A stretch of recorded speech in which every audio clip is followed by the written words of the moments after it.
You are listening to The Adventures of Ben and Emily, an original fairy tale story from the Conlon Publishing Bedtime audiobook collection.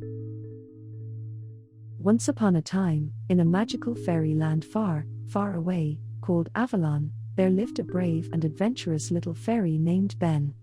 One bright sunny day, Ben decided to go on an adventure to explore Avalon, to see what he could see. He had never left his village before, but today he felt extra brave. He walked and walked until his feet grew too tired to walk anymore.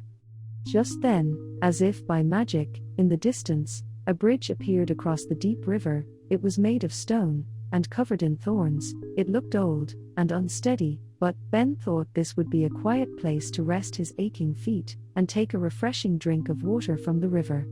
But he was also wary. He knew that Wonky the bad troll lived nearby, and he didn't want to get into any trouble. I should be careful. Wonky might be around, he thought to himself. As Ben sat down at the foot of the bridge and took off his fairy shoes to rest his aching feet. Just as he was about to dip his water bottle into the river, he heard a voice behind him. A chill ran down his spine. His eyes widened as he saw the reflection in the water of something, or someone he could not describe. He realized it was Wonky. Hey there, little fairy. What's the matter? Ben looked up and saw Wonky standing there. His smile was wide. His teeth pointy and yellow. No, nothing. I'm just, taking a break. Well, you've come to the right place, little fairy. This is my bridge, and it's the best place to rest in all of Avalon. So tell me, little fairy, where are you headed? I've been exploring Avalon all day, but now I'm tired and I want to go home to my parents. Dinner will be ready soon, and I'm growing hungry from all this walking. But, I've never left my village before, and I'm worried I might not remember the way home. There's so much to see and do in Avalon. But be careful.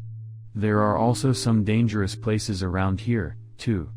Don't worry though, if you are in a hurry, I can show you a shortcut home. For a small fee, of course. For just 1 gold coin, I will guide you across the bridge. It's a much faster way for you to get home. Across the bridge? But. That leads to the dark forest. The dark forest seemed like the only dangerous place around here, Ben thought to himself. And how did Wonky know where his home was? Was Wonky lying to Ben? I don't know. I don't have much money. Oh, come on, little fairy. It's a small price to pay for safety, don't you agree with me? Wonky rubbed his hands together with evil contemplation. As his snarling grin let way to a deep and mysterious, low-pitched grumble. I know. But I'm not afraid. I'm a brave fairy. Oh really? Well then, prove it. What do you mean? Cross the bridge with me. Ben gazed across the bridge. The dark forest was indeed very dark. There didn't appear to be much life there. As the trees howled in the wind, and an owl cooed in the distance, a chill ran down his spine again.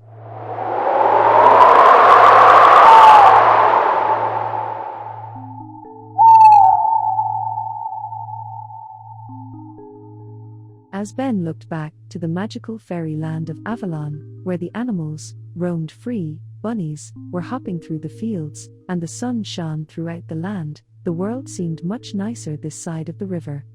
Ben wasn't sure what to do. He wanted to get home to eat with his parents as soon as possible, but he also didn't want to cross the bridge into the dark forest. The dark forest isn't so bad. It's just a little dark, and only a little bit scary. But it's a much faster way to get home, I promise. I don't know. My parents warned me never to go into the dark forest. Ben contemplated on Wonky's words. He wanted to prove that he was a brave fairy, but he also knew that his parents probably warned him about the dark forest for a good reason. I don't know. I'm still not sure. Oh. Well, of course, you could always try and find your own way home. Just think about it. If you change your mind, I'll be right over there, under my bridge, waiting for you. Wonky returned to the shadows under his bridge. Only the glint of his eyes could be seen. Ben sat on the bridge for a while, thinking about what Wonky had said. He knew that he shouldn't go into the dark forest, but he was also overcome with hunger, and wanted to prove that he was a brave fairy. He took out his water bottle again, and just as he was about to take a sip, he heard another voice behind him. Psst. Hi, I'm Emily. Who are you? I'm the bravest, most handsome, and most charming fairy in all of Avalon. But you can just call me Ben. And modest too, apparently. Yes. And modest too. Modesty is my best feature actually. I'm trying to decide whether or not to cross the bridge. But my parents warned me never to go into the dark forest. You shouldn't listen to Wonky. He's a bad troll and he's trying to trick you. You'll be trapped in the dark forest forever. Once you cross his bridge, it'll disappear and you can never return to Avalon, ever again. Oh my. That's awful. What? How can I be sure that I can trust you? Well, you're a brave fairy. And I'm a brave fairy too. You're also a good fairy, and I'm also a good fairy too. And good fairies don't lie to their parents or each other, and we definitely don't put ourselves in danger. I think you'll be safer with me, rather than with Wonky. Ben thought about what Emily said. He knew that she was right.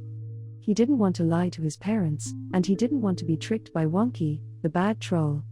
Right now, Emily was his best hope of getting home safely. Emily, you're right.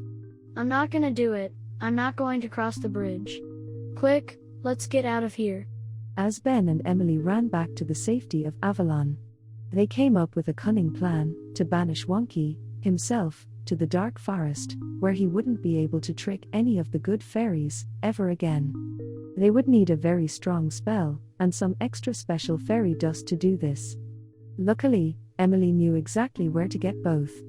After a short adventure, full of jokes and laughter together, they came across a magical fairy tree house.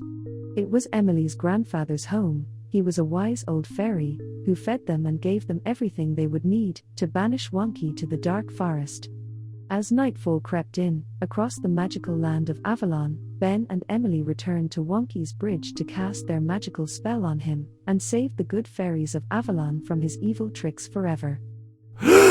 You startled me, little fairies. What are you two doing together anyway? We're best friends. And we're here to stop you. Stop me? What do you mean? You're a bad troll, Wonky. You're always trying to trick and trap good fairies in the dark forest. But we're not gonna take it anymore. You can't stop me. I'm too powerful. I'm the Great Wonky, and I have more power than any little fairies like you could even dream of. Let's see about that. Emily summoned all her courage and bravery. She raised her hands and began to chant the magical spell her grandfather gave to them. Higgledy piggledy, we fly, fiend, flee. We now banish thee for all eternity. Wonky tried to stop her, but it was too late. As Ben scattered the magic fairy dust at Wonky's feet, a roar of thunder could be heard getting ever closer, and with a sudden flash of lightning, the spell took effect.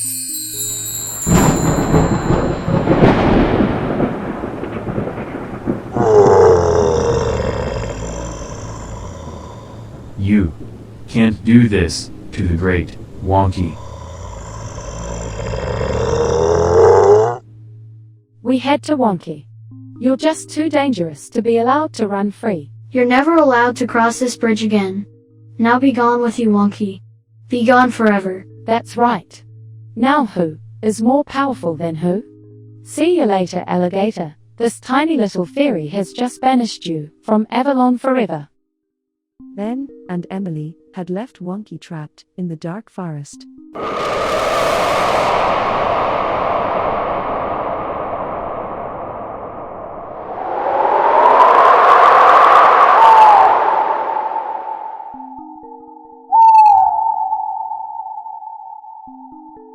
Just as the morning sunlight prepared to shine through the magical fairyland of Avalon, all the missing good fairies began to reappear, happily gallivanting across Wonky's old stone bridge.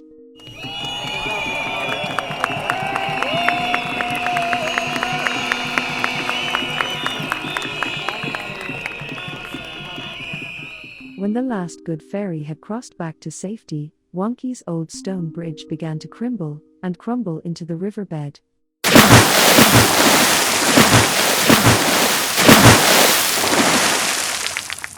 The spell had worked. At this moment, Ben and Emily knew they were best friends forever. They knew they were finally safe, and they also knew that he would never be able to hurt anyone, ever, again. They had done a good job, and proven themselves to be both brave and good little fairies. The moral of the story is: good always triumphs over evil. And when you have good friends who support you, even the seemingly impossible becomes possible. Thank you for listening, and good night. Or as we say in Ireland, E ha mai.